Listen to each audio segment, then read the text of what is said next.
नमस्कार व्यूअर्स, मैं हूं अमीश देवगन और आप देख रहे हैं वीकेंड का सबसे भरोसेमंद कार्यक्रम ये देश है हमारा।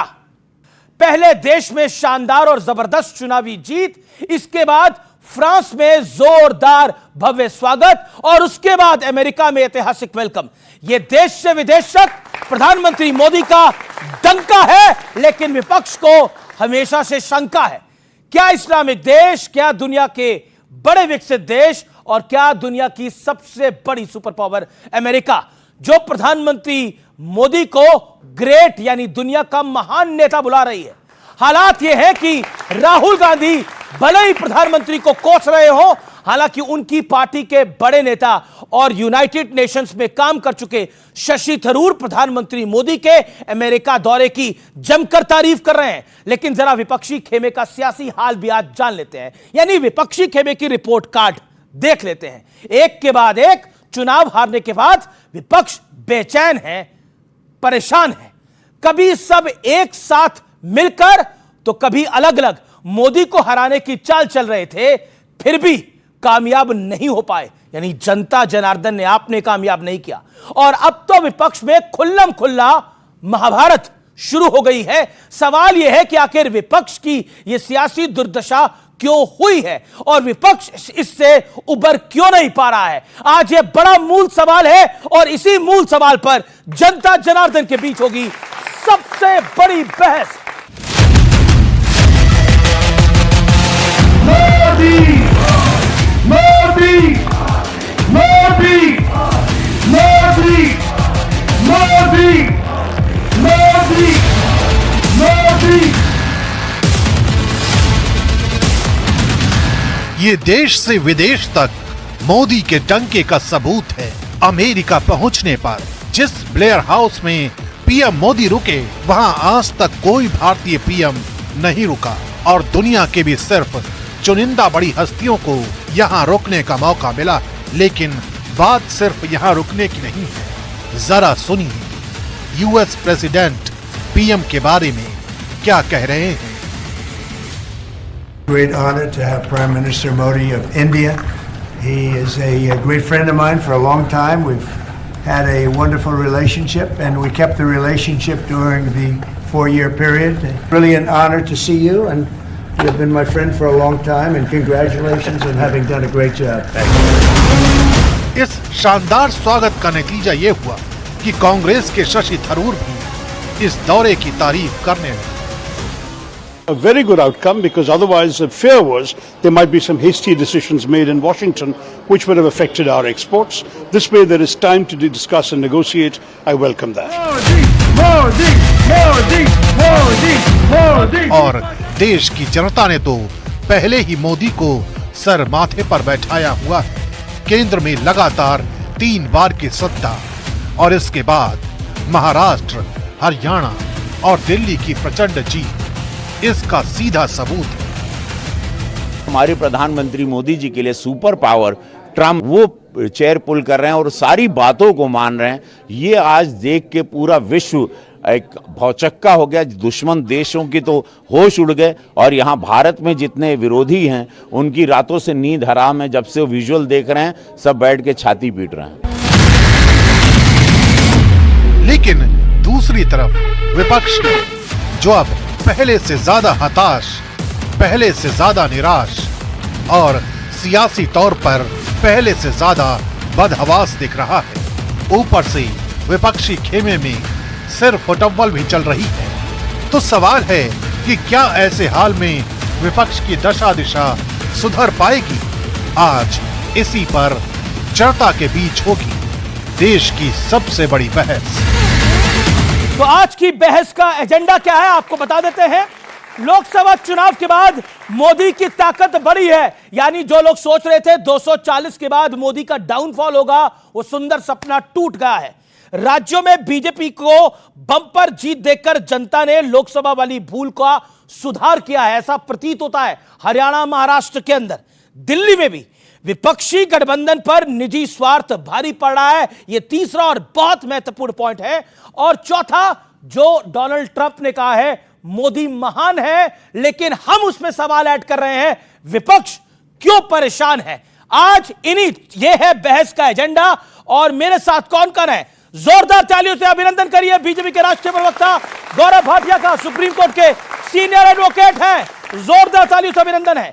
ऋतुराज झा प्रवक्ता आम आदमी पार्टी के, उनका अभिनंदन है।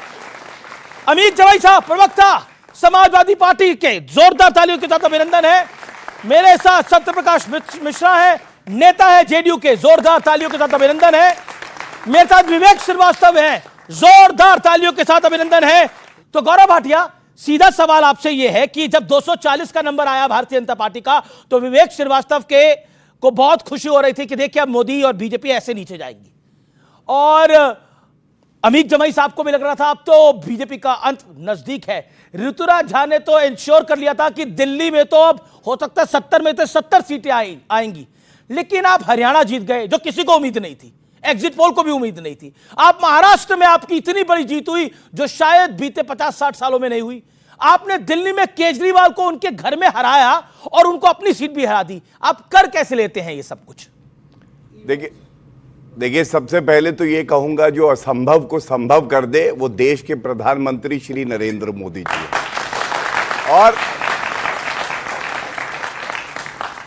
आपने अभी कहा ना कि डोनाल्ड ट्रंप कह रहे हैं पीएम यू आर ग्रेट। ये भी विडंबना है इस देश की कि पूरा भारत के जितने नागरिक हैं सब कहते हैं नरेंद्र मोदी जी इज ग्रेट, हमारे दिल में, हमारी सराखों पे। जी जी। डोनाल्ड ट्रंप कहते हैं पीएम मोदी इज ग्रेट, इसका मतलब भारत ग्रेट है, क्योंकि हमारे देश के लिए कहा जा रहा है, हमारे देश के प्रधानमंत्री है। लेकिन विपक्ष क्या कहता है? चौकीदार चोर है, बिच्छू सांप, कोई गाली ऐसी बची नहीं जो देते नहीं है। लेकिन असर क्या होता है? जो आपने कहा, पहली हैट्रिक लगाई डोनाल्ड ब्रेडमैन, सचिन तेंदुलकर बन के नरेंद्र मोदी जी ने, जब 62 साल बाद 2024 में पुनः प्रधानमंत्री बने चुनाव जीत के। और तो 240 जब आई थी, मायूस तो आप भी थे गौरव भाटिया। देखिए, गिरते हैं शह सवार ही मैदाने जंग में, वो तिफ्ल क्या गिरेंगे जो घुटनों के बल चला करते हैं। तो ऐसा है अमीर जी, आपने सही कहा, जिस तरह की मेहनत हमारे प्रधानमंत्री जी, राष्ट्रीय अध्यक्ष जी अमित शाह जी, तमाम कार्यकर्ताओं ने करी है, हमें उम्मीद थी कि हम पिछला आंकड़ा पार करेंगे, नहीं किया। लेकिन एक बड़ी बात है, और ये जनता के लिए भी सबक है, हमने ईवीएम पे ठीकरा नहीं फोड़ा। हमने ये नहीं कहा जनता राक्षस है जैसे रणदीप सुरजेवाला कहते हैं। हमने विनम्रता से उसे स्वीकारा और आगे बढ़े, और एक और हैट्रिक लगी जो मैं बताने जा रहा था। पहले हरियाणा जीते, फिर महाराष्ट्र जीते, और अब दिल्ली में भी हमें जनता ने आशीर्वाद दिया है। इसका मतलब यह है कि अभी मंजिलें और बाकी हैं। अभी भारत देखना चाहता है कि हम तीसरी सबसे बड़ी अर्थव्यवस्था बने। भारत देखना चाहता है कि जो पीओके कब्जाया हुआ है उसमें तिरंगा लहराए, और भारत देखना चाहता है हर युवा के पास नौकरी हो, इलाज के साधन हो, शिक्षा के साधन हो, और मुश्किल ही डगर क्यों ना हो, लेकिन ये मंजिल जीत के रहेंगे। ये भारत का हौसला है, मोदी जी की ताकत है। मैं रुक करता हूं आपका अमित जमाई। अमित जमाई, क्या आपको लगता है कि ये बीजेपी का वाकई एक बड़ा कमबैक है? चाहे वो बाई इलेक्शंस हो यूपी के अंदर, चाहे वो दिल्ली का चुनाव हो, चाहे वो महाराष्ट्र का चुनाव हो, चाहे वो हरियाणा का चुनाव हो, और ये जो आपके गठबंधन में फूट है उसका भी एक नतीजा है। अमित त्रिवेदी जी, आप ये जानते हैं कि 2024 का जो ये महल जो खड़ा हुआ है वो आदरणीय नीतीश जी और चंद्रबाबू नायडू के कंधे पे खड़ा हुआ है। वो कंधा जब तक है, प्रधानमंत्री जी हमारे देश के प्रधानमंत्री हैं।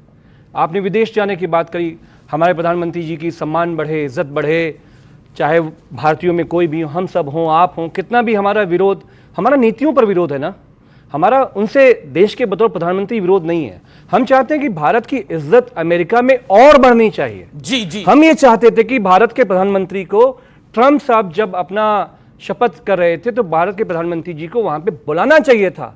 समाजवादी पार्टी ने, अखिलेश जी ने सबसे पहले विरोध किया था जब 5 वाइव जो सिक्योरिटी एजेंसीज हैं 5 देशों की, जिसमें कनाडा है, अमेरिका है, यही ट्रंप प्रशासन था, यही बाइडेन प्रशासन था जिसने हमारे देश के गृहमंत्री श्री अमित शाह जी पे उंगली उठाई थी और कहा था कि हमारे देश के गृहमंत्री अमित शाह जी, हमारी एम्बेसी, रॉ, असैसिन मिलकर हम अमेरिका में, कनाडा में हत्याएं करवा रहे हैं। हमने इसका विरोध किया था, समाजवादी पार्टी ने इसका विरोध किया था। तो गृह मंत्री वो हमारे देश के हैं, लेकिन नहीं, ये तो कितनी अच्छी बात है कि कुल मिलाकर थर-थर कांप रहे हैं बाहर आतंकवादी, कहीं क्या पता भारत किसी को भेज ना दे हमारा काम तमाम करने के लिए।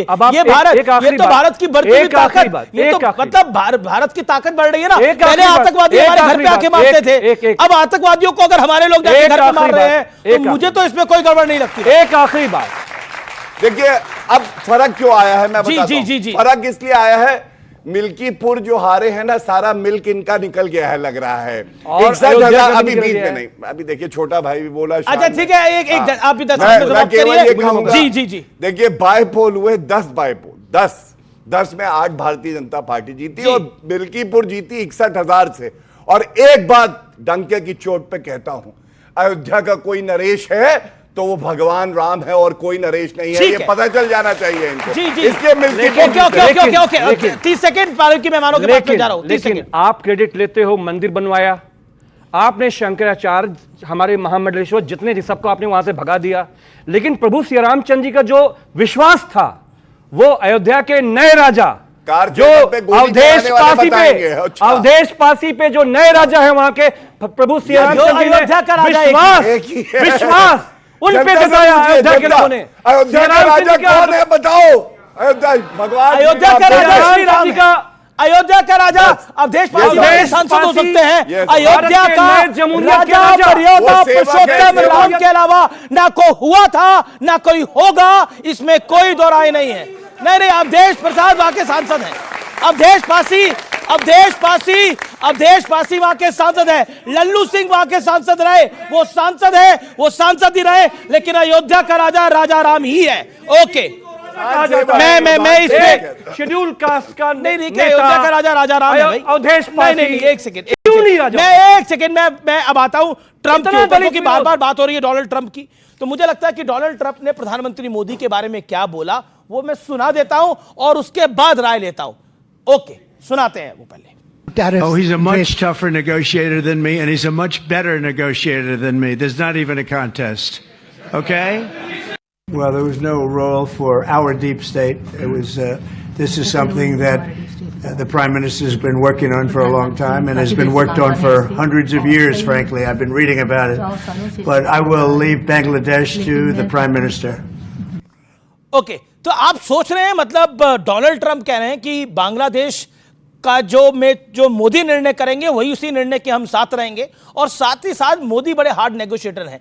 क्या आपको लगता है कि ये दुनिया की सबसे बड़ी जो सुपर पावर जिसको माना जाता है सत्यप्रकाश मिश्रा, उसके प्रधानमंत्री, उसके राष्ट्रपति हमारे प्रधानमंत्री के लिए कह रहे हैं, लेकिन हमारे यहाँ ये कह रहे हैं, हमारे यहाँ नहीं, एक सेकंड, सर्टिफिकेट कोई आप इतने बड़े एंकर हैं, एक सेकंड, आप कह रहे हैं कि भारत को ट्रंप का सर्टिफिकेट चाहिए। हमें नहीं चाहिए ट्रंप का सर्टिफिकेट। वो आदमी जिसने 100 से ज्यादा लोगों को हथकड़ी लगा करके यहां भेजा है, शर्मिंदगी की बात है भारत के लिए। कोलंबिया जैसा छोटा देश, इतना सा देश है, उसने कहा तूने मेरे लोगों को भेजा और वो भी हथकड़ी लगा के वापस भेजा प्लेन, अपना प्लेन भेजा और अपने नागरिकों को इज्जत के साथ लेके आया। This is Narendra Modi. कौन होता है डोनाल्ड ट्रंप? गाजा में मैं निर्णय करूंगा क्या होगा, ट्रंप कह रहे हैं। वो कह रहे हैं साहब यूक्रेन में क्या होगा मैं निर्णय करूंगा, और मेरे प्रधानमंत्री क्या वहां जाके नतमस्तक हो रहे हैं। We don't need a certificate. India non aligned रहे। मोदी मैं नतमस्तक की बात बता रहा हूं। एक तस्वीर चलाइए जरा पीछे वीडियो वॉल के ऊपर, यही बोला ना नतमस्तक हो रहे हैं। तस्वीर चलाइए एक वीडियो वॉल के ऊपर, यह तस्वीर आप देखिए जो पीछे चल रही है। यह तस्वीर को देखिए, आपको लग रहा है कि नतमस्तक हो रहे हैं मोदी या डोनाल्ड ट्रंप उनकी चेयर खींच रहे हैं? मैं ये कहता हूं इस देश के अंदर आज तक किसी ऑपोजिशन लीडर ने भी मोदी की चेयर के पीछे खींची है? आप मुझे बताइए। और यहां पर क्या जेस्चर दिखाया जा रहा है वो तस्वीर बता रही है। सत्यप्रकाश मिश्रा, नहीं अब सत्यप्रकाश मिश्रा, सत्यप्रकाश जी देखिए, इनके जलन का कारण मैं समझ सकता हूं। जलन, हाँ, बहुत ईर्ष्या है इसमें। इसका सबसे बड़ा कारण है, अगर चाइना थोड़ा तारीफ कर दे तो इनको गुदगुदी होती है। आप बीच में कूदना मत। भारत को किसी का सर्टिफिकेट की वास्तव में जरूरत नहीं है, लेकिन अगर भारत के प्रधानमंत्री की पूरी दुनिया यदि प्रशंसा करे और उस दुनिया का किसी भी देश अगर जाए और वहां का राष्ट्राध्यक्ष उनको सम्मानित करे, इसमें विवेक के पेट में दर्द क्यों उठता है? आज प्रधानमंत्री मोदी जब आए शपथ लेकर, पाकिस्तान ने आंख उठाकर देखना भारत की तरफ बंद किया, वरना कोई भी 200 आदमी को मारकर मुंबई में चला जाता था। 370 हटाया, दुनिया खामोश रही। भारत के ये लोग 370 का डपली बजाते रहे। तो समझिए जब आप अपने प्रधानमंत्री को कमजोर करेंगे तो दुनिया में उसकी साख कमजोर होती है। लेकिन प्रधानमंत्री चूंकि एक प्रधानमंत्री जमीन देश से को उठकर कमजोर करेंगे तो हम यार, ये बोलेंगे। तरीका तुम्हारा ठीक नहीं, मोबाइल फेंक दूंगा आज तुम पर। ठीक है, तुम्हारा तरीका ठीक नहीं। आप समझिए प्रधानमंत्री से कांग्रेस पार्टी की दिक्कत क्या है कि एक जमीन से उठा व्यक्ति यदि देश के सर्वोच्च ताकत तक पहुंचा है, चुनकर पहुंचा है, 353 सीट लेकर पहुंचा, जितनी आपके पास औकात नहीं सीट लेने की, उससे ज्यादा 240 इस बार भी लेकर पहुंचा है, 293 है, आपको दर्द उठ रहा है।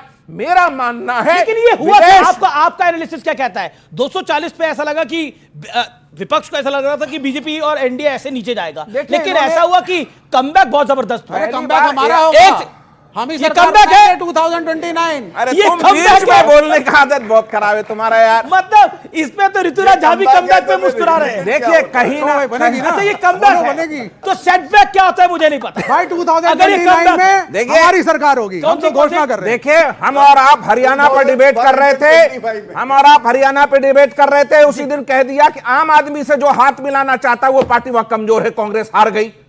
महाराष्ट्र में प्रचंड बहुमत आया। दिल्ली का चुनाव आपने साफ देखा कि जो आदमी ईमानदारी की राजनीति का स्लोगन लेकर चढ़ा और शराब घोटाले के भ्रष्टाचार में शीश महल के थ्रू जेल गया, उस व्यक्ति को नकार दिया दिल्ली ने। तो आप समझिए कि मोदी व्यक्तित्व से बड़ा उनकी नीति बड़ी है, उस नीति में उनका कमिटमेंट है, तब वो नरेंद्र मोदी है। एक बात है, उस वचन को उन्होंने पूरा किया तो वो भारत के सबसे महानतम प्रधानमंत्री हैं। जी, क्या आपको लगता है कि दिल्ली एक आखिरी किला था, ऐसा लगता था कि उसको भेद पाना मुश्किल है, विपक्ष को भी लगता था कि दिल्ली का किला भेद पाना मुश्किल है, लेकिन मोदी और अमित शाह ने उस किले को भी भेद लिया, और यह आप लोगों के लिए भी एक बड़ा पॉलिटिकल सेटबैक है। और आप जिस लड़ाई को लड़के आए थे, यानी भ्रष्टाचार के खिलाफ वाली लड़ाई को, उसी भ्रष्टाचार में, उसी शराब घोटाले में, उसी शीश महल के चक्कर में फंस गए। Rituraj Jha, a big setback for opposition. Amit ji, जनतंत्र में जनता ही जनार्दन होती है और जनता का निर्णय सरमाथे पर है। महत्वपूर्ण। 27 साल के बाद भारतीय जनता पार्टी के ऊपर में दिल्ली की जनता ने विश्वास किया है, बहुत उम्मीदों से इनको चुना है, और मैं इनको बधाई देता हूं और यही उम्मीद करता हूं कि जो इन्होंने कहा कि मोदी इज़ ग्रेट, मोदी के ऊपर बहुत विश्वास है, तो दिल्ली की जनता ने आप पे विश्वास करके आपको मौका दिया है, 27 साल के बाद दिया है। तो हम तो यही चाहते हैं कि जल्दी से सरकार बनाइए, मुख्यमंत्री चुनिए, कैबिनेट बनाइए, और जल्दी से कैबिनेट की मीटिंग करके 2500 रुपया महीना जो महिलाओं को जो आपने वादा किया है वो दीजिए, 300 यूनिट बिजली दीजिए, 500 में सिलेंडर दीजिए, यमुना पर निर्णय करिए। तो दिल्ली की जनता ने जिस उम्मीद से आपको चुना है उस काम को करिए, है ना। और रही बात सेटबैक की, तो मैं छोटी सी बात आपको कह दूं कि 2013 में जब पहली बार 29 सीटें आई थी और उसके बाद जब सरकार गिर गई थी, तो लोगों ने कहा कि केजरीवाल खत्म हो जाएंगे। 2014 में लोकसभा चुनाव हारे, लोगों ने कहा केजरीवाल खत्म हो जाएंगे। 2015 में लैंडस्लाइड विक्ट्री के साथ दिल्ली में आई। 2017 में 22 सीटें पंजाब में आई, लोगों ने कहा केजरीवाल खत्म हो जाएंगे। 2022 में उसी पंजाब में 93 सीटों के साथ लैंडस्लाइड विक्ट्री के साथ आए थे। तो मैं केवल विनम्रता से एक ही बात कहना चाहता हूं कि अरविंद केजरीवाल जो है भारतीय राजनीति के सचिन तेंदुलकर हैं। एक मैच खराब अगर हो गया, खराब परफॉर्मेंस हो गया, तो इसका मतलब खत्म नहीं होंगे। सर, अगले एक मैच में के बाद अगला मैच सेंचुरी बनाएंगे और बल्ला खड़ा करके लोगों का अभिवादन करेंगे। यहाँ पर 5 साल का इंतजार है, और यहाँ केजरीवाल खुद अपना चुनाव हार गए हैं। ओके, गौरव भाटिया। देखिए, सबसे पहले मैं इधर उत्तर देना चाहता हूं, फिर इनकी बात का दूंगा। इन्होंने कहा कि सर्टिफिकेट अमेरिका से चाहिए। बहुत सह सम्मान एक बात कहता हूं, जनता का सर्टिफिकेट नरेंद्र मोदी जी को मिल चुका है, हमें किसी का सर्टिफिकेट नहीं चाहिए। लेकिन एक बात कही जाती है, कद बड़ा नहीं करता है एड़ियां उठाने से, इज्जत मिल जाती है सर झुकाने से। भारत की परंपरा है ये कि अगर हमें कोई गले लगाएगा तो हम गले लगेंगे। ऋतुराज यहां पे हैं, मेरे भाई हैं। मैं एक बात जरूर कहूंगा, चुनाव में पिछले सप्ताह यहां पे आए थे, बहुत तलखी थी, गर्मी थी, लेकिन आज मैं ये जरूर कहना चाहूंगा, आप परिणाम आ चुके हैं, और मैं चाहूंगा कि हम लोग एक दूसरे के गले लगे। और ये क्यों लगे मैं आपको बताता हूं, अगर ऋतुराज भाई आए और गले लगे। नहीं, इसकी वजह बताता हूं। इसकी वजह यह है, इन्होंने अभी कहा कि मोदी जी सारे वादे पूरे करें, और मैं ये समझता हूं कि मोदी जी हैं तो मुमकिन है। उन्होंने कह दिया वादा पूरा होगा, यमुना को साफ करेंगे, प्रदूषण में कमी आएगी, जो जो वादे किए। लेकिन आप लोग तो इल्जाम लगा रहे हैं कि ये डिजिटल चोरी कर रहे हैं। मैं एक बड़ी बात कहने जा रहा था, इसीलिए मैंने कहा, देखिए सारी पार्टियों को विपक्ष में भी हो तो सकारात्मक सुझाव देके योगदान देना चाहिए। अगर दिल्ली को पूरे विश्व में सबसे अच्छी राजधानी बनना है तो आप लोग मानेंगे कि नहीं कि अगर कोई भूमिका विपक्ष निभा सकता है तो वो भी निभाए और कंधे से कंधा मिला के आगे बढ़े, तभी दिल्ली और भारत जो है वो आगे बढ़ सकती है, ये मेरा मानना है। अब आपसे एक बात कहूंगा, देखिए अब इसको अन्यथा ना ले, लेकिन क्योंकि चर्चा में कुछ राजनीतिक विषय होने चाहिए। सबसे पहले एक मुख्यमंत्री शपथ जो है लेगा दिल्ली में। लोग ऐसा कह रहे हैं कि एक मुख्यमंत्री शपथ लेगा पंजाब में भी, और आपको मालूम है क्यों? क्योंकि अरविंद केजरीवाल ने भी ठानी है कि भगवंत मान को हटा के खुद कुर्सी पे बैठ जाना है और उसकी पूरी व्यवस्था वो कर चुके हैं। लेकिन आप तो कह रहे हैं, आपके दिल्ली प्रदेश अध्यक्ष कह रहे हैं, पूरी बीजेपी कह रही है कि डिजिटल चोरी कर ली है सीएमओ का अकाउंट। ऋतुराज झा जी, आपने अपना पर्सनल अकाउंट बना दिया है। अब पीएमओ इंडिया का जो अकाउंट है वो प्रधानमंत्री मोदी का पर्सनल अकाउंट नहीं है, वो प्राइम मिनिस्टर ऑफिस का अकाउंट है। सीएमओ का अकाउंट चीफ मिनिस्टर ऑफिस का अकाउंट है, वो कैसे आपका हो सकता है? क्या आपको लगता नहीं है गलत बात की गई है? मैं एक चीज मैं आपको इस पर अपनी राय दीजिए। मैं आपसे फिर से कह रहा हूं कि दिल्ली सरकार का जो आईटी डिपार्टमेंट है वो उस पर बात करे कि भाई क्या हुआ है, नहीं हुआ है, किस तरह से हुआ है भाई ये और हुआ है, सबके सामने हुआ है। एक सेकंड, अरविंद केजरीवाल जी किसी ट्विटर फॉलोअर के मोहताज नहीं है। उनके ट्विटर पे लगभग 30 सुन लीजिए 30 मिलियन फॉलोअर है, और जिस अकाउंट की आप बात कर रहे हैं उस पर 1 मिलियन फॉलोअर भी नहीं है, और उसके बावजूद भी, पर क्यों उसके बावजूद मैं कह रहा हूं ना आपको, बीजेपी कह रही है कल तक शराब का घोटाला करते थे, उसके अलावा शीश महल का घोटाला किया, अब डिजिटल घोटाला भी कर रहे हैं। तो दिल्ली सरकार का जो आईटी डिपार्टमेंट है, सरकार चली गई, लेकिन जिम्मेदारी है बीजेपी की भाषा में चोरी करने की आदत नहीं। अमीश जी सुन लीजिए ना, सुन लीजिए, आपके शो को बहुत लोग देखते हैं जी। भाई दिल्ली सरकार का आईटी डिपार्टमेंट सीएमओ का हैंडल देखता था, वो जवाब दे क्या हुआ है, नहीं हुआ है। और रही बात पंजाब की, तो पंजाब के लोगों ने लैंडस्लाइड विक्ट्री दे करके 2/3 बहुमत से ऊपर की सरकार बना रखी है। भगवंत मान जी के नेतृत्व में चल रहा था, भगवंत मान जी के नेतृत्व में चलेगा। इधर उधर की बात करने से कुछ नहीं हासिल होने वाला है। एक बात बता नहीं, पर क्लियर क्या हो गई? वो कह रहे हैं, ये क्लियर कर रहे हैं आपको वहां से। मैं बताता हूं कैसे। 30 विधायक इन लोगों के संपर्क में है, कांग्रेस पार्टी के, मेरी बात जिसकी ये वकालत करते रहते हैं सुबह शाम। सुनिए अमीश जी, क्लियर क्या हो गई बात? ये क्लियर कर रहे हैं आपको पंजाब से, कश्मीर से लेकर कन्याकुमारी तक किसका विधायक बिकता है और कौन खरीदता है, अपने ऑफिस के सिक्योरिटी गार्ड से भी आप पूछेंगे तो बता देंगे। और रही बात सुनिए, 30 विधायक को संपर्क करने से वहां की सरकार नहीं लेगी, क्योंकि टूट के लिए 66 से ज्यादा विधायक चाहिए, जो कि नेक्स्ट टू इम्पॉसिबल है। इसलिए इस तरह की बात नहीं होनी चाहिए। इन्होंने अभी एक बात कही कि कौन विधायक खरीदता है, तो मुझे याद आता है 15 करोड़ रुपए हर प्रत्याशी को मिल रहे हैं, पापी आपके, ये कहा था पिछले सप्ताह, लेकिन अभी तक वो 15 कंप्लेंट नहीं आई। मैं एक ही बात कहूंगा, दिल्ली का बोले बच्चा बच्चा अरविंद केजरीवाल है नहीं सच्चा, ये बात जान लीजिए। और सुनिए, आपने डिजिटल अकाउंट की बात करी ना, अभी यूएस प्रेसिडेंट की बात हो रही थी। आपको मालूम है जब किसी भी प्रेसिडेंट का, या आप सीएम हैं या प्रधानमंत्री हैं, टर्म खत्म होता है तो वो अकाउंट जो है आर्काइव हो जाता है, उसका कंट्रोल जो नई सरकार होती है उसके पास रहता है, क्योंकि ये पब्लिक की संपत्ति है। और मैं इतना ही कहूंगा, ठीक है मफलर गायब हुआ, वैगनआर गायब हुई, टोपी गायब हो गई, खांसी गायब हो गई, अब क्या अकाउंट भी गायब करोगे भैया? उसको तो देते जाओ, ये थोड़ी ना आया हूं तो कुछ तो लेके जाऊंगा। आपको छोड़ने के मूड में नहीं है इस बार भारतीय जनता पार्टी ना कांग्रेस। बहुत अच्छी दोस्ती है। एक सेकंड बस, मैं एक जवाब दे दूंगा आपको।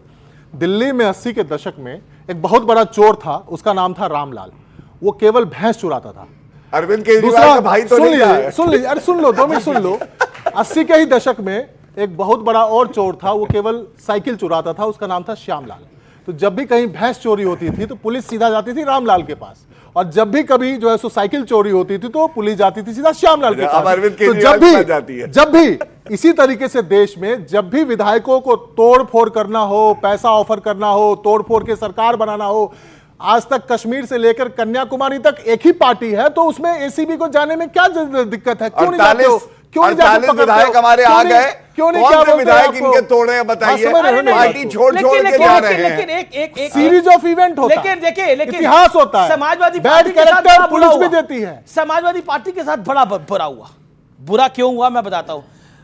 आप दिल्ली में लगे रहे, वहां बाय इलेक्शन यूपी के अंदर आप लोग हार गए, और दिल्ली में जिस पार्टी के साथ आप लगे रहे वो अपना चुनाव हार गई। उनका मुख्यमंत्री भी अपना चुनाव, उनका पूर्व मुख्यमंत्री भी अपना चुनाव हार गया। जी जो बाय इलेक्शन गौरव भाटिया भाई जैसे जीते हैं, इनको मालूम है कैसे जीते हैं, और हम लोग कैसे हारे हैं ये हमको मालूम है, हम कैसे हारे। पता होना ही चाहिए। दूसरी बात यह है, अखिलेश यादव जी की इमेजिनेशन क्या थी दिल्ली के बारे में, कि इंडिया ब्लॉक की जो हुकूमतें जहां पे हैं, जो पार्टी बड़ी है, उसके साथ समाजवादी पार्टी, आरएसएस, बीजेपी का बोरिया बिस्तर बंद करने के लिए हम सब लोग वहां पे लगेंगे। हम खुद दिल्ली में थे, यकीन हसन हमारी लोकसभा के एमपी जंगपुरा की सीट पे, आप खुद प्रचार कर रहे थे दिल्ली के अंदर, मैं बोल रहा हूं, पर निपटा तो नहीं पाए ना। महाराष्ट्र के अंदर भी आप इंडिया ब्लॉक के साथ गए, महाराष्ट्र में भी आप इंडिया ब्लॉक के साथ गए, वहां आदित्य ठाकरे ने बोला क्या बीजेपी की टीम है, आप समझे, वहां आदित्य ठाकरे ने बोला बीजेपी की टीम है। भाई देखिए, आदित्य ठाकरे ने ऑन रिकॉर्ड बोला बीजेपी की टीम है उधर। जैसे उत्तर प्रदेश में अखिलेश यादव जी की स्ट्रेटजी में इंडिया ब्लॉक ने बीजेपी आरएसएस की बोरिया बिस्तर वहां पे गोल किया, 42 सीटें वहां पर इनकी कम हुई उत्तर प्रदेश के अंदर। प्रधानमंत्री जी महानतम कौन प्रधानमंत्री 5-5 लाख से जीतते थे वहां पे लोकसभा में, कितने पे जीते? 1.5 लाख वोटों से मात्र लोकसभा बचती हुई समाजवादियों के सामने, मतलब 1,70,000 से जीत, जरा सी कुछ भी नहीं है। अगर कांग्रेस दिल्ली में आम आदमी पार्टी की कोई बात बन जाती तो भारतीय जनता पार्टी आज यहां सरकार में नहीं होती। अच्छा, महाराष्ट्र में एक सेकंड, महाराष्ट्र में आप लोग साथ में थे, हम आपसे आगे कह रहे हैं, हम आपसे आगे बात सुनिए, 30 सेकंड 10 सेकंड। अखिलेश यादव जी के विजन पे अगर राहुल जी दोनों साथ में आए, ग्रैंड अलायंस में सारी पार्टियां साथ में आई, बीजेपी आरएसएस किसी राज्य में सरकार में नहीं आ सकती, नोट कर लीजिएगा। ये फंसेंगे बहुत बुरा भी। अब बोलिए। अखिलेश यादव जी, फोन फेंको, फोन।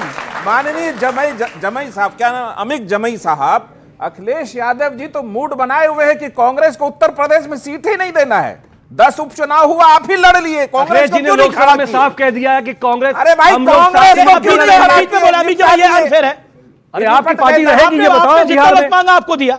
ये 10 उपचुनाव लड़े, उसमें निपट गए, अभी मिल्कीपुर लड़े, उसमें निपट गए। कांग्रेस को ले जाते साथ में, आम आदमी को भी ले जाते, थोड़ा उद्धव जी को भी बुला लेते। अगर कांग्रेस भी साथ में आती तो दिल्ली में हम जीत जाते। नहीं बनती सरकार। पहले तो यूपी में जीत नहीं रहे, दिल्ली में कहां से जीत जाते? प्रवचन दे रहे, जो जिनका बेस है यूपी में वो प्रवचन दे रहा है दिल्ली पे। एक बात मुझे क्या दिल्ली की पार्टी की समाजवादी पार्टी पूरे देश में अखिलेश यादव का जलवा, और आप कह रहे हैं कि दिल्ली में क्या उनका 10 सीट हार गए अभी जलवा। अमित जवाई, अब देखा अनफेयर हो रहा है। ओके, वो कह रहा है अखिलेश जी का तो देश में जलवा है। नहीं, अखिलेश जी का जलवा बांग्लादेश में भी होगा, मैं इससे इनकार नहीं करता। अखिलेश जी का जलवा हर जगह बरकरार रहे, मेरी शुभकामना है।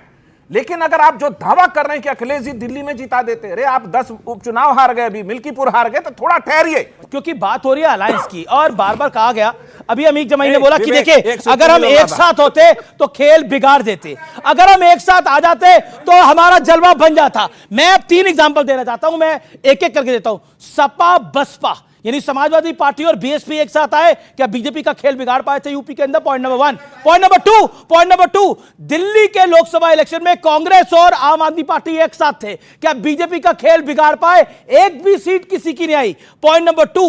और पॉइंट नंबर 3 जो कि बहुत महत्वपूर्ण है, महाराष्ट्र में सारे मिलकर लड़े चुनाव, समाजवादी पार्टी भी साथ में थी, उद्धव ठाकरे भी साथ में थे, शरद पवार भी साथ में थे, और कांग्रेस भी साथ में थी। क्या बीजेपी को हिला पाए? बीजेपी इतिहास की अपनी सबसे ज्यादा सीटें 132 लेके आई। मेरा कहने का तात्पर्य यह है कि राजनीति के अंदर आप 1+1 11 नहीं होता, 1 + 1 2 ही होता है, बस समझ लीजिए। दिल्ली के अंदर कांग्रेस की वजह से बहुत सी सीटों के ऊपर जो वोट सेकुलर अलायंस को आने चाहिए थे नहीं आए हैं। ये भाजपा की जीत नहीं है, ये भाजपा की जीत नहीं है, ये हमारी अपनी जो अंडरस्टैंडिंग नहीं है।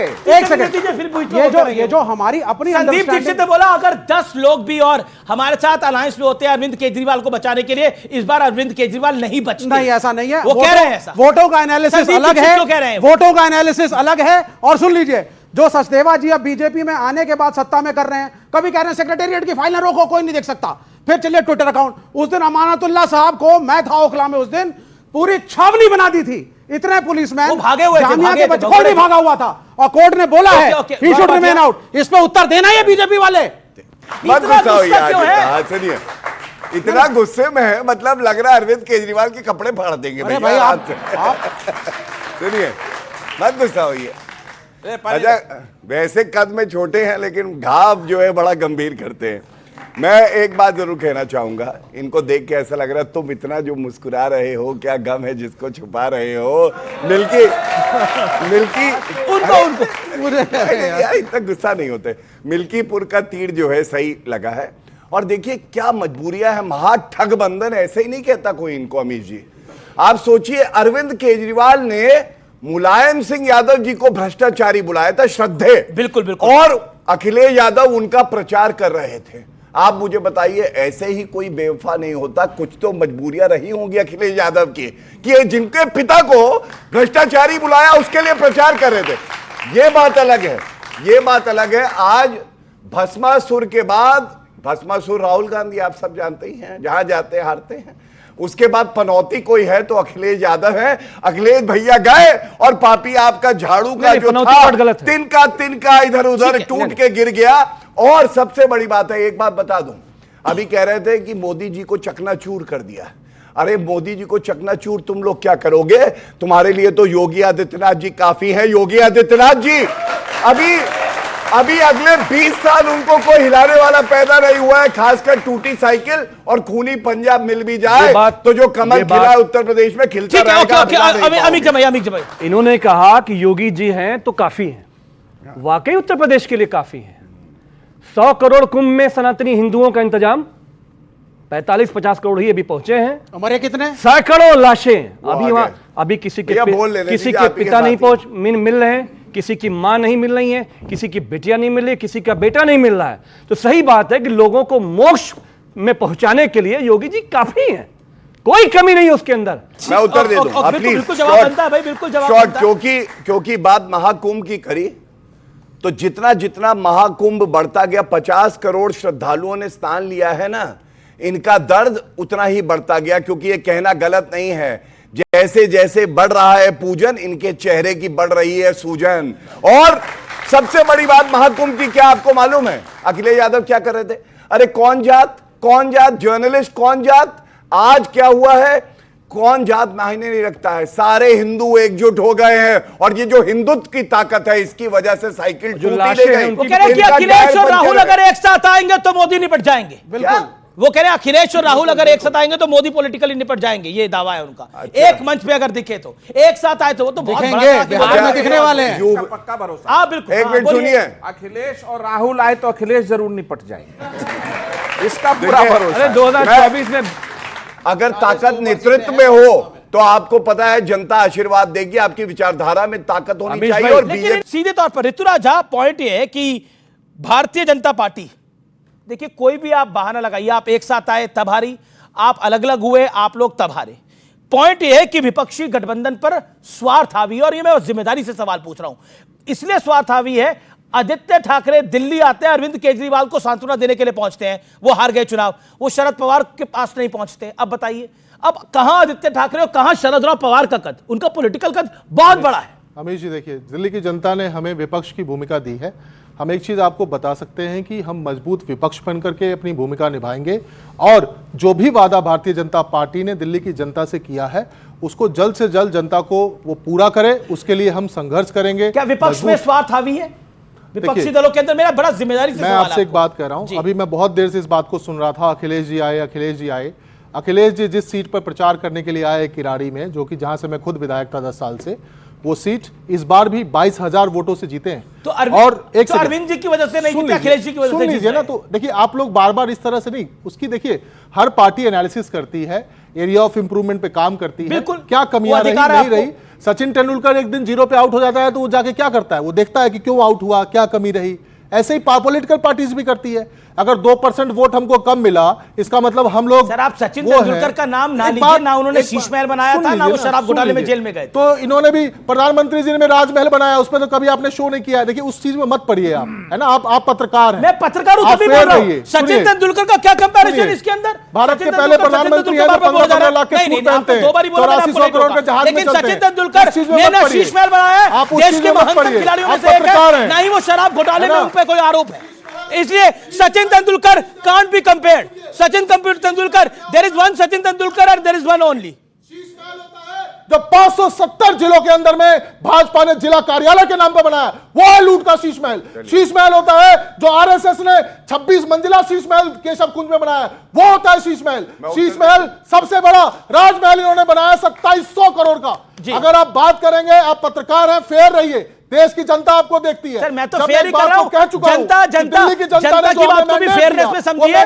शीश महल का मुद्दा उसको स्वीकार करेंगे। ओके गौरव भाटिया भूमिका निभाएंगे, जो भी वादे इन्होंने किए हैं वो पूरे करवाएंगे, दिल्ली की जनता के लिए पूरे करवाएंगे। ओके वो कह रहे हैं हम सारे वादे पूरे कराएंगे। मैं कुछ कहना चाहता हूं, मेरा विनम्र निवेदन है आदरणीय ऋतु रंजन राज झा जी से, पंजाब पहुंचिए। हर साल फागुन में पलटने वाले लोग हमको सर्टिफिकेट देते हैं, हर साल। अरे रुक जाए, हर साल। अच्छा मॉनसून में नहीं बोले, एक बार भी नहीं बोला, ये तब से लगातार बोले जा रहे हैं, हर फागुन में पलट जाते हैं। जेडीयू का स्टेक है कि नहीं है? देखिए ऐसा है, जेडीयू हमारी वो साथी है जिसको हम बहुत सम्मान करते हैं, और बड़ी पार्टी हम बिहार में हैं, लेकिन नीतीश कुमार जी के नेतृत्व में बिहार का चुनाव लड़ा जा रहा है, ये बड़ी बात है। और एक बात बोलूं अपने भाई के लिए, रस्सी जल गई लेकिन बल नहीं गया, अभी भी वही शीश महल। ये अरे मैं बताता हूं क्या है, अभी बीच में ना बोलिए, अपना कैबिनेट डिसाइड कर नहीं पा रहे, मुख्यमंत्री बना नहीं पा रहे, सरकार बना नहीं पा रहे, वो कह रहे हैं डिसाइड नहीं कर पा रहे, मुख्यमंत्री डिसाइड नहीं कर पा रहे। अरे सरकार बनाओ, दिल्ली की जनता के लिए काम करो, इसलिए लोगों ने चुना है आपको। अब ये गलत, कब तक शीश महल करते रहो? ओके ओके, जो भी मुख्यमंत्री बनेगा दिल्ली का, कम से कम मैं इतना कह सकता हूं, वो ईमानदार होगा, वो बेल पे बाहर नहीं होगा, वो कपटी नहीं होगा, पलटू राम नहीं होगा, ऐसा कोई सगा नहीं जिसे केजरीवाल ने टका नहीं। और एक बात और हुए, ये हमको सर्टिफिकेट दे रहे हैं, मत करिए, अच्छा नहीं लग रहा, मैं आपको बता रहा हूं, आपके वोट और कम हो रहे हैं, आप बोल सकते हैं, मुझे कोई दिक्कत नहीं है। मैं एक बात बोलूंगा, अभी ना एक बैठक हुई दिल्ली में, जो पंजाब के विधायक थे वो आए, तो एक लाइन मैंने लिखी थी, अरविंद केजरीवाल ने कहा था, टू टू पू पू करती गाड़ियां आती है और जनता देखती रहती है, और उस दिन टू टू पू पू करती हुई गाड़ियां आई और अरविंद केजरीवाल से मिली, इसलिए ये वीवीआईपी कल्चर का आज सिंबल बन गए हैं। वो व्यक्ति वैगनार छोड़कर चलो गाड़ी ले ली कोई बात नहीं, चलो घर ले लिया कोई बात नहीं, सुविधा चाहिए एक मुख्यमंत्री को, सुरक्षा ले ली कोई बात नहीं, खतरा नहीं होना चाहिए। अरे शराब पर इस तरह का घोटाला तो नहीं करते, यमुना गंदी रह गई चलिए कोई बात नहीं, भ्रष्टाचार 7,000 करोड़ जो कैग का रिपोर्ट अब तक पेश नहीं किया वो तो पेश करते। आप कहते दिल्ली पे नहीं बोल सकते, क्यों? सच बोलते तो ऋतु जी मिर्ची तो लगेगी। अब प्रधानमंत्री ने कहा है कि विधानसभा आते ही पहला कैग का रिपोर्ट पेश होगा और जिसने जो खाया है वो वापस देना होगा। इनको वादा निभाना है ना। 1 साल हो गया, भगवान की सत्ता को, महिलाओं को पैसा कब मिलेगा? कब पंजाब में नशाखोरी बंद होगा? पराली जलना कब बंद होगा? नहीं कर सकते आप। जी। तो जब आपका गिरेबान, आपके काले चिट्ठे कारनामे खोलेंगे और उतारेंगे तो आपको मिर्ची लगेगी और आप बीच बीच में कूदते रहे।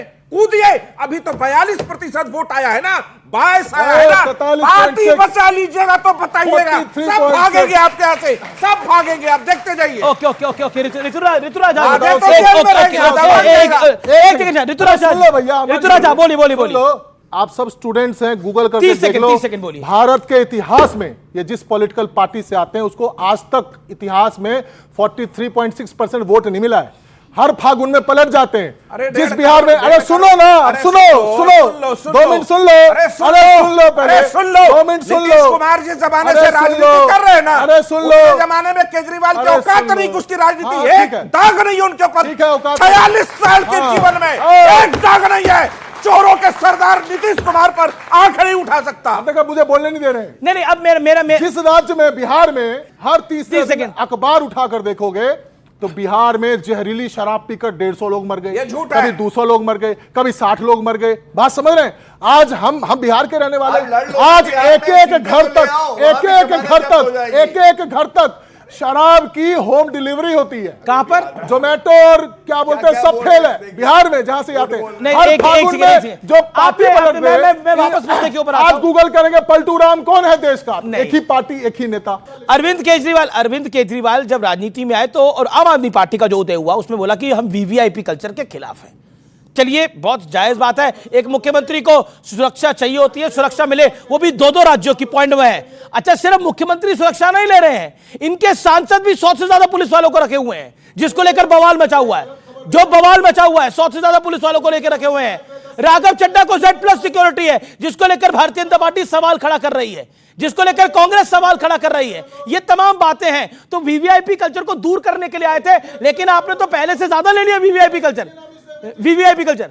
मैं विधायक था दिल्ली में, 67 विधायक आया, 62 आया, हमारा कोई विधायक सिपाही भी लेके घूमता था। रही बात पंजाब की, पंजाब बॉर्डर स्टेट है, वहां के सिक्योरिटी चैलेंजेस अलग हैं, वहां पे किस तरह से किसको सिक्योरिटी की जरूरत है वो तो पंजाब की सरकार तय करेगी, पंजाब की पुलिस तय करेगी। हम लोगों ने नहीं लिया, एक सिपाही भी नहीं लिया। Okay okay, Gaurav Bhatia 10 second. Okay Gaurav Bhatia, अभी इन्होंने कहा कि झूठ बोल रहे हैं, एक सिपाही भी नहीं लिया। ये देखिए नोटिफिकेशन है पंजाब सरकार का, राघव चड्ढा इनके सांसद है, Z+ सिक्योरिटी उनको मिली हुई है। Z+, क्या वो खतरा है? अरे भाई, एक पंजाब की सरकार, बीच में नहीं बोलेंगे आप, सुनिए, बीच में नहीं बोलेंगे। अब अरविंद केजरीवाल को सेंटर से भी सिक्योरिटी मिलती है और पंजाब से भी Z+ मिलती है। क्या ये सत्य नहीं है? उन्होंने कहा था कि मैं, बीच में ना बोले भैया, आप तो स्टेज में ही नहीं है, आप तो ना 3 में ना 13 में ऐसे ही आगे शोर मचाने। ठीक है, बिल्कुल आखिरी राउंड है चर्चा का, और मेरा जो एक प्रश्न है, क्या विपक्षी गठबंधन पर निजी स्वार्थ हावी है? विवेक, निजी स्वार्थ बिल्कुल हावी है, लेकिन एक कॉमन सेकुलर आइडियोलॉजी से हम जुड़े हुए हैं, उन स्वार्थों को हमें साइड रखना पड़ेगा और इंडिया अलायंस एक है, आगे बढ़ेगा। कांग्रेस और आम आदमी पार्टी की जो डिफरेंसेस हैं वो भी आयरन आउट होंगी। You made your point. Okay, Congress कह चुकी है कि इंडिया अलायंस सिर्फ लोकसभा तक था, यही बात महाराष्ट्र में आ चुकी है। क्या इंडिया अलायंस समाप्त हो चुका है? अमित जमाई की लोकसभा की स्ट्रेटजी थी, इसमें कोई शक की बात नहीं है, लेकिन अखिलेश यादव जी ने, राहुल जी में जो इस बात की समझ है कि जब इस देश में जब इस देश में इतनी बड़ी विपत्ति है, आप सोचिए कि मणिपुर में क्या हुआ है, बहुत बड़े महानतम प्रधानमंत्री है ना हमारे देश में, तो है मणिपुर जी, राष्ट्रपति शासन लगाना पड़ा है, चीफ मिनिस्टर ने कहा भैया गृह मंत्रालय जी हम संभाल नहीं पा रहे हैं, आप ही संभालो, क्योंकि आपने वहां पे एक समाज के साथ मिलकर, आपने वहां पे आदिवासियों के साथ, आपने ट्राइबल्स के साथ, आपने क्रिश्चियन के साथ 250 चर्च फूंक डाले उसके अंदर, कोई सीरिया बना दिया आपने मणिपुर को। तो ये जो पूरा प्रधानमंत्री का जो पूरा देश को इकट्ठा करने का जो वादा था, और आपने कहा था कि आतंकवाद खत्म कर देंगे, कश्मीर में आतंकवाद खत्म हो गया, जम्मू में आतंकवाद खत्म हो गया। देखिए, निजी स्वार्थ की आपने बात करी, बिहार में चुनौती है, बिहार में एनडीए की सरकार बनेगी, भारतीय जनता पार्टी का कमल खिलेगा, मैं यहीं आऊंगा और आप देख लीजिएगा। चुप हो जाइए, आप अपनी चिंता करिए, हमारी मत करिए। वो आपके बीच में नहीं बोले, बीच में नहीं बोले, सुनिए। बिहार में कमल खिलेगा, देखो। हाँ, तो एनडीए की सरकार बनेगी, कमल खिलेगा, तो इनको क्या दर्द है भाई? सुनाई नहीं देता है क्या? केजरीवाल का लग रहा है मफलर पहना हुआ है इन्होंने, बेकार की बात है। एनडीए की सरकार बोला, इनको सुनाई नहीं दिया। आप बोला तो कमल क्यों नहीं खिलेगा? ये क्या तरीका है भाई? एक सेकंड बोलने दीजिए। एक बात बताइए, एनडीए की सरकार बनने के लिए हम साझा पार्टनर हैं, कमल नहीं खिलेगा तो एनडीए की सरकार कैसे बनेगी बताओ? अरे मूर्खों, कम से कम अपने दिमाग की बत्ती जलाओ, तब तो उजाला ही उजाला होगा, वरना अंधेरे में पूरा जीवन निकल जाएगा। अच्छा ठीक है, आप दिल्ली में कांग्रेस की वजह से हारे, आम आदमी पार्टी? देखिए, मैं बहुत कांग्रेस की वजह से हारे आप? मैं बहुत जिम्मेदारी के साथ एक बात कह रहा हूं, कांग्रेस पार्टी भी एक राष्ट्रीय पार्टी है, 13 में भी लड़ी थी, 15 में भी लड़ी थी, 20 में भी लड़ी थी, 25 में भी लड़ी, आगे भी लड़ेगी। तो कौन किसकी वजह से हारा नहीं हारा, जनता हराती है, जनता जिताती है, जनतंत्र में जनता ही माई बाप होती है। ओके, बिहार के अंदर मैं आपके बता रहा हूं, इंडिया अलायंस को बड़ा कॉन्फिडेंट है कि सारा बदला हम बिहार में ले लेंगे। देखिए, नीतीश जी को हरा देंगे, बीजेपी को हरा देंगे। आप शायद लालू प्रसाद यादव जी का वो बयान भूल रहे हैं जिसमें उन्होंने राहुल गांधी के नेतृत्व को अस्वीकार करते हुए ममता जी को आगे बढ़ाने की बात करी है। कांग्रेस पार्टी वहां राहुल जी कितना सीट देंगे, इस पर ही डिपेंड करता है इंडिया अलायंस। और इंडिया अलायंस नाम का अब चीज कुछ है बचा नहीं, आप कह रहे हैं वो समाप्त हो चुका है। कांग्रेस बची है अलग अलग हिस्से। बिहार में अगला सीएम 100% नीतीश कुमार। बिहार में अगला सीएम नीतीश कुमार जी के नेतृत्व में चुनाव लड़ा जाएगा, बिल्कुल स्पष्ट है। उसमें क्या जी जी वही मतलब हो गया। आपका तमाम लोगों का बहुत बहुत शुक्रिया, आप तमाम लोगों का बहुत बहुत शुक्रिया इस कार्यक्रम में फिलहाल इतना ही। उम्मीद है आपको यह कार्यक्रम जरूर पसंद आया होगा। नमस्कार, वंदे मातरम।